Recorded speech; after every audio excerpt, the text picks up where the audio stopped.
Next would come the promotion of teen idols that would be physically attractive, but whose sexuality was played down in order to appear non-threatening. When referencing the concept of the teen idol in relation to what Dick Clark had in mind for American Bandstand, both Pat Boone and Ricky Nelson have to be exempted from this narrative, since Boone had actually started out as a Tin Pan Alley crooner, admittedly one who was younger than his contemporaries, thus having more of a teen appeal. Boone had made a career, in addition to his ballads, by the common and questionable practice of cover records, the re-recording of black artists' original rhythm and blues rock and roll songs for mainstream airplay, at usually higher pay rates and royalties than the black originals. Boone's covering of Little Richard's originals would be the prime examples of this, and is usually a source of ridicule and unintentional humor by hardcore rock and roll fans and collectors. By contrast, the teen idols that would come in the wake of Bandstand would sing original rock and roll songs. Rock and roll that is of a lighter, softer, pop-oriented variety. Boone, however, would join with the Bandstand teen idols in the way of the types of fans they would attract and appear with them in 1960's Coke Time special on teenagers. Ricky Nelson, the youngest son of the Nelson family, seen regularly on The Adventures of Ozzie and Harriet, was actually a fan of harder-edged rockabilly. He had collected singles from the legendary Sun Records, and Carl Perkins was Nelson's role model. He made friends with the likes of Buddy Holly, Eddie Cochran, and Ritchie Valens, and while visiting the set of the 1957 movie Carnival Rock, he had a chance to observe rockabilly artist Bob Luman and his backup band, The Shadows.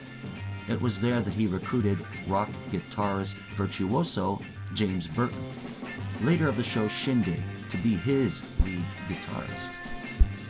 Ricky Nelson did indeed project a clean-cut image, a consequence of his parents' sitcom format, but he was also a genuine rock and roll fan, and a legitimate rockabilly performer. It should also be noted that, like Elvis Presley, Ricky Nelson had never appeared on Clark's Bandstand. For our purposes, the first of the types of clean-cut teen idols that would become the staple of Clark's cleaned-up and non-threatening, and hence non-delinquent teen idols was Paul Anka. Hailing from Canada, the teen had been performing and writing songs since he was a child. Anka recorded his first teen pop single in 1956, featuring a song he had written himself, with the recording financed by his uncle.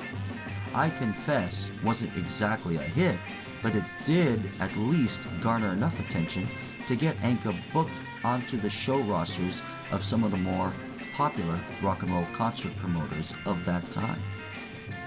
Anka was one of many performers on Alan Freed's Brooklyn Paramount shows. He was also on the roster for Irving Feld's Biggest Show of Stars. It was the aforementioned performance for Feld's 1958 tour that had the fight in the audience, which gained a bit of minor, if unwelcome, public attention. Anka's initial performances for Freed shows were met with, at best, indifference and at worst, ridicule, since the inner-city, street-oriented teens who attended Freed's shows were more inclined towards harder-edged rhythm and blues artists, as well as street-corner doo-wop singers and working-class country-infused visiting rockabilly artists. Rhythm and blues, however, was the favorite type of rock and roll that these kids were into, and Anka's syrupy ballads and teen laments were seen as weak, lame, and, ironically, white bread. An ironic statement, considering that seated and dancing among Freed's African-American fan base included a good amount of inner-city Italian and Irish teenagers as well. According to one of the Crickets, Anka was even the recipient of physical bullying by Laverne Baker, who allegedly tarred and feathered him with Vaseline and the stuffing of a pillowcase. In spite of these obstacles, or perhaps because of these obstacles, Anka scored a hit in July of 1957, Diana, an up-tempo teen love letter to an older girl whom he had a crush on. From there, he followed up his success with other teen ballads and laments such as You Are My Destiny, 1958, and 1959's It's Time to Cry and Put Your Head on My Shoulder, all of which were heavily promoted on Dick Clark's American Bandstand. ANKA's success provided the blueprint for Clark, as well as for a duo of managers and music producers by the name of Bob Marcucci and Peter DeAngelis, founders of the Philadelphia-based Chancellor Records.